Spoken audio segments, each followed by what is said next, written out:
PTI को 8 सितंबर इस्लामाबाद में जलसे की इजाज़त मिलना एक बहुत बड़ी पॉलिटिकल अपॉर्चुनिटी थी। सानिया 9 मई का कलंक और बानी पीटीआई के तल्ख बयानात के बावजूद पीटीआई को यह मौका मिला कि वो फिर से सियासी स्पेस हासिल करे। इस हकीकत को पाकिस्तान तहरीक इंसाफ के कई लीडर्स ने तस्लीम भी किया और इंतहाई मोहतात अंदाज में तकारीर की गई, मगर पीटीआई के हॉकिश रहनुमाओं, खास तौर पर खैबर पख्तूनख्वा के वजीर आला अली अमीन गंडापुर ने इस जलसे में इदारों और आला ओहदेदारों के खिलाफ इंतहाई नाजेबा जबान इस्तेमाल करके साबित किया कि उन्होंने सानिया 9 मई से कोई सबक नहीं सीखा। अली अमीन गंडापुर की तकरीर के बाद से ही ये तवक्को की जा रही थी कि जल्द कोई रद्द अमल दिया जाएगा। गुज़िश्ता रात पीटीआई के कई रहनुमाओं, जिनमें शेर अफजल मरवत, बैरिस्टर गौहर और शुएब शाहीन भी शामिल थे, उनको गिरफ्तार कर लिया गया।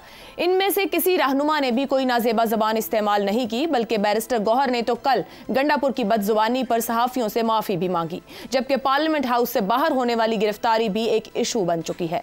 स्पीकर कौमी असेंबली अयाज सादिक ने पार्लियामेंट के अहाते से होने वाली गिरफ्तारियों पर एक्शन लेते हुए ऐलान किया और कहा कि इस पर हर सूरत स्टैंड लेना पड़ेगा, हम इस पर खामोश नहीं रहेंगे। स्पीकर ने गुज़िश्ता रात के वाक़यात को पार्लियामेंट पर तीसरा हमला करार दिया, जबकि इस बारे में हुकूमती वज़रा का मौक़िफ़ कदरे मुख्तलिफ है। पीपल्स पार्टी के रहनुमा नवीद कमर कहते हैं कि कल जो हुआ, जो इल्ज़ामात सामने आ रहे हैं, ये पूरे आइन, पूरी पार्लियामेंट पर बहुत संजीदा हमला है। गुज़िश्ता रात कई घंटों तक अली अमीन गंडापुर की गिरफ्तारी के हवाले से भी मुत्तज़ाद इत्तलात आती रहीं। गंडापुर को गिरफ्तार तो नहीं किया गया, मगर अली अमीन गंडापुर के सियासी मुस्तकबिल के हवाले से सवालात ज़रूर खड़े हो गए हैं। उन्होंने जिस तरह जलसे में इदारों के खिलाफ जहर उगला, क्या किसी भी सूबे के वज़ीर आला को इसके बाद भी अपने ओहदे पर फाइज रहने का हक हासिल रहेगा? इस सारी सूरत हाल पर जिस सियासी तदब्बुर की जरूरत थी, बानी पीटीआई फिर उससे महरूम दिखाई दे रहे हैं। बानी पीटीआई ने कहा वो आज से पार्टी को हिदायत देते हैं कि एस्टैब्लिशमेंट से कोई बात नहीं की जाएगी। एस्टैब्लिशमेंट ने उनको धोखा दिया, वो एस्टैब्लिशमेंट समेत किसी भी फरीक से मुज़ाकरात के दरवाजे बंद कर रहे हैं। इजाजत मिले या ना मिले, 21 सितंबर को लाहौर में जलसा करेंगे। अली अमीन गंडापुर ने कौम के जज्बात की तर्जुमानी की है, वो अली अमीन गंडापुर के साथ खड़े हैं।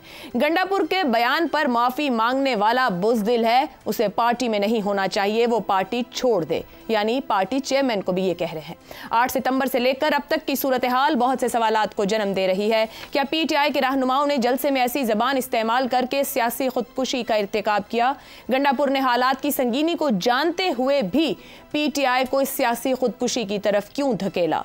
पीटीआई के मारूज में कदरे मोहतात सियासत करने वाले बैरिस्टर गौहर और शुएब शाहीन की गिरफ्तारी से क्या पीटीआई को मुकम्मल तौर पर हॉकिश रहनुमा तो हाईजैक नहीं कर लेंगे? क्या गंडापुर की हिमायत करके बानी पीटीआई खुद अपनी जमात की सियासी कब्र खोदने के अमल को तेज तो नहीं कर रहे? माफी मांगने वालों को पार्टी छोड़ने का हुक्म देकर बानी पीटीआई बैरिस्टर गौहर जैसे सियासतदानों को मुकम्मल तौर पर दीवार से लगाना चाह रहे हैं? एस्टैब्लिशमेंट से हर तरह की बातचीत खत्म करके क्या बानी पीटीआई अपनी पार्टी को सियासी नहीं बल्कि मुकम्मल तौर पर इंक़िलाबी पार्टी बनाने की राह पर चलाना चाह रहे हैं? और सबसे बढ़कर सानिया 9 मई के बाद क्या अब 8 सितंबर भी पीटीआई को हॉन्ट करता रहेगा? इसी मामले पर गुफ्तगू रहेगी। आज कौमी असेंबली और सेनेट के इजलास भी रहे और वहाँ भी यही मामलात और इन्हीं पर तुंदो तेज़ बयानात सामने आते रहे। पैनल में हमारे साथ हैं हसन निसार, जैगम खान, इफ्तिखार अहमद और अबसार आलम साहब। प्रोग्राम का पहला सवाल आपके सामने रखेंगे। 8 सितंबर का जलसा और गंडापुर की जहर अफशानी, अरकान असेंबली की गिरफ्तारियां और स्पीकर का एक्शन, क्या पाकिस्तान तहरीक इंसाफ ने सियासी मौका इरादतन ज़ाया कर दिया? हसन निसार साहब, पाकिस्तान तहरीक इंसाफ सियासी तौर पर मुश्किल में है गुज़श्ता कुछ अरसे से। वजह उनका अपना सियासी किरदार और बयानात भी हैं, मगर जो एक मौका मिला कि आप जलसा करें, फ्यूचर की बात करें, सियासी तौर पर मुफाहिमत की बात करें, आगे बढ़ें, क्या इंटेंशनली उसको जाया किया गया है गंडापुर साहब की जानिब से? अच्छा, ये आपने जो कहा है कि ये जाया किया गया, तो what do you mean by PTI? के सवाल आपका ये है कि स्पीकर का इलेक्शन, क्या पीटीआई ने सियासी मौका इरादतन जाया किया है? तो what do you mean by PTI इस स्टेज पे? उनकी फैमिली है, उनकी बेगम है, उनकी हमशीरा हैं, वो हैं, या पीटीआई एज जमात? हसन निसार साहब, पीटीआई एज जमात और 8 सितंबर का जलसा, वहां से दी गई गुफ्तगू? नहीं, मैं आपसे एग्री नहीं करता। या उनके ओहदेदारान जिनके हाथों में एक दूसरे के गिरेबान है, और दूसरी बात ये कि सियासी माहौल है कहाँ? आप कह रही हैं कि जी सियासी मौका पाकिस्तान में सियासी मौका और सियासत मौजूद है। पाकिस्तान इस वक्त प्रैक्टिकली बुसकशी का मैदान है। बुसकशी क्या होती है वो पढ़ के देख लेना, किसी से पूछ लेना, अगर हैं अपना यहाँ दोस्तों को पता है तो वो उनसे। सर सियासी माहौल नहीं है तो पाकिस्तान तहरीक इंसाफ एक सूबे में हुकूमत कर रही है, वो हुकूमत ना कर रही होती।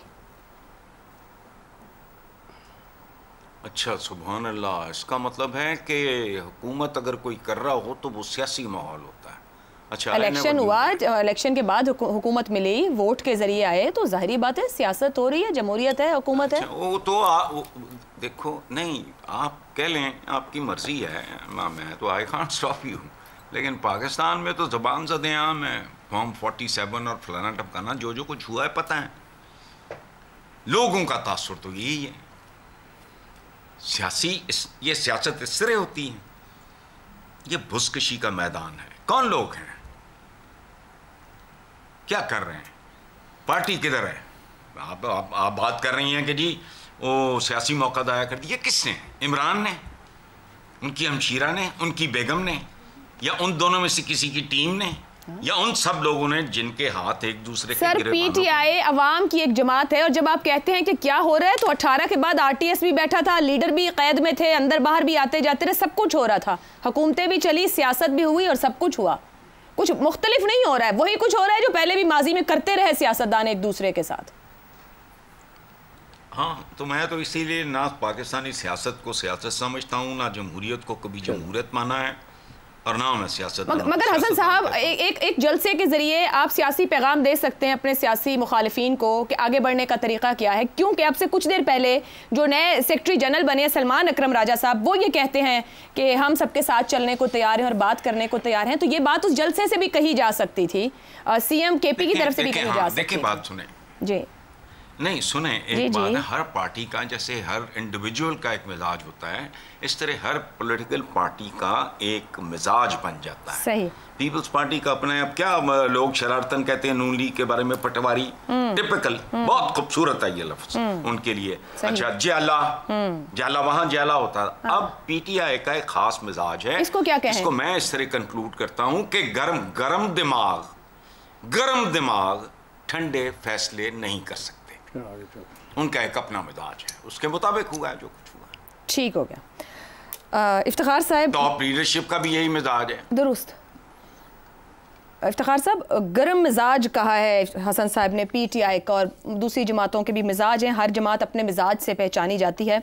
Pakistan Tehreek Insaf vote of no confidence और फिर उसके बाद का जो वक्त है, ये जो गर्म मिजाजी है, और ये जहां अब आ गई ये जो जलसा है जिसका हम जिक्र कर रहे हैं, 9 मई को अपने खिलाफ वो साजिश कहते रहे हैं, जो 8 सितंबर को हो गया है और उसमें जो जहर अफशानी है, उसको कैसे जस्टिफाई किया जाएगा? हम यही कह दें कि उनका मिजाज गर्म है, उनका किरदार है, तो चलें जी बर्दाश्त करें, ऐसे ही चलना है सबने। मेरे ख्याल है गर्म मिजाज के साथ पार्लिमानी सियासत नहीं हो सकती, और मैं बतौर सहाफ़ी गंडापुर साहब के उन ख्यालात से इत्तफाक नहीं करता जिसका उन्होंने तज़किरा किया मेरी बरादरी के बारे में। मेरी बरादरी में ख़ामियाँ हो सकती हैं, कोई आदमी परफेक्ट नहीं होता और कोई बरादरी परफेक्ट नहीं होती, लेकिन जिन लफ्ज़ों को उन्होंने चुनाव किया कि नोट विखा दे मेरा मूड बने, मुझे बहुत अफसोस हुआ, मुझे बहुत अफसोस हुआ, और मैं प्रोटेस्ट करता हूँ और उम्मीद करता हूँ कि गंडापुर साहब समझेंगे हमारे इस प्रोटेस्ट को। मुझे उनकी सियासत से कोई लेन देन नहीं, लेकिन ये बात गलत है कि आप सबको लिफाफा कहें और 2 आदमियों को का नाम लेके उनको कहें कि वो अच्छे हैं, ये मुनासिब नहीं है। गर्म मिजाजी अगर आप में है तो गर्म मिजाजी दूसरे लोगों में भी होगी, और मैं बखूबी समझता हूँ कि गर्म मिजाजी की खेल क्यों हो रही है। अच्छी भली सियासी सूरत हाल को तबाह करने की जो साजिश है, ये बहुत खौफनाक है। कल गैब रहे तो अब ये लोग सवाल करते हैं कि चंद कितना गुजारी है रात है, इसका कोई जवाब नहीं है। सवाल ये पैदा होता है कि क्या सियासत अब इस किस्म की होगी जो हो रही है। आज जो गलत हरकत हुई कल रात आज स्पीकर ने उसका सख्ती से नोटिस लिया और वाज़ेह किया कि अरकान असेंबली को ऐसे गिरफ्तार नहीं किया जा सकता, इसकी इजाज़त नहीं देते रूल्स ऑफ बिजनेस, अखलाकियात। और उन्होंने एक्शन डिमांड किया, आईजी को तलब किया और पीटीआई से कहा कि आप हमें उन लोगों के नाम दें जिनके साथ ये ज़्यादती हुई। ये है जमहूरी अमल। लेकिन फिर सेनेट में क्या हुआ? सेनेट में फिर कोशिश की गई कि एक शदीद हंगामा हो और स्पीकर को एक रुकन की रुकनियत 2 दिन के लिए मुअत्तल करनी पड़ी। हम किधर जा रहे हैं? हम चाहते क्या हैं? अब ये कहा गया कि मैं अली अमीन गंडापुर के साथ खड़ा हूँ। ये बानी पीटीआई का बयान है जो उन्होंने सहाफ़ियों को दिया। अब इस्टेब्लिशमेंट से कोई मुज़ाकरात नहीं होंगे, अरशद शरीफ के कत्ल का ओपन ट्रायल किया जाए। वे क्या सियासत करना चाहते हैं आप? वो जो जलसा किया उसमें आपको चाहिए था कि आप तनकीद का निशाना बनाते मौजूदा वफाकी हुकूमत की नाअहलियों को, उनकी कमज़ोरियों को, उनकी गलत इक़्तिसादी पॉलिसियों को, उनकी बैड गवर्नेंस को। वो एस्टेब्लिशमेंट को धमका रहे थे और आप उसको धमका रहे हैं। आप सियासत किस किस्म की करना चाह रहे हैं? मैं माने लेता हूं अपने दोस्त, अपने सीनियर और अपने उस्ताद की बात कि आप गर्म मिजाज हैं, लेकिन ये गर्म मिजाजी को काबू रखना पड़ेगा।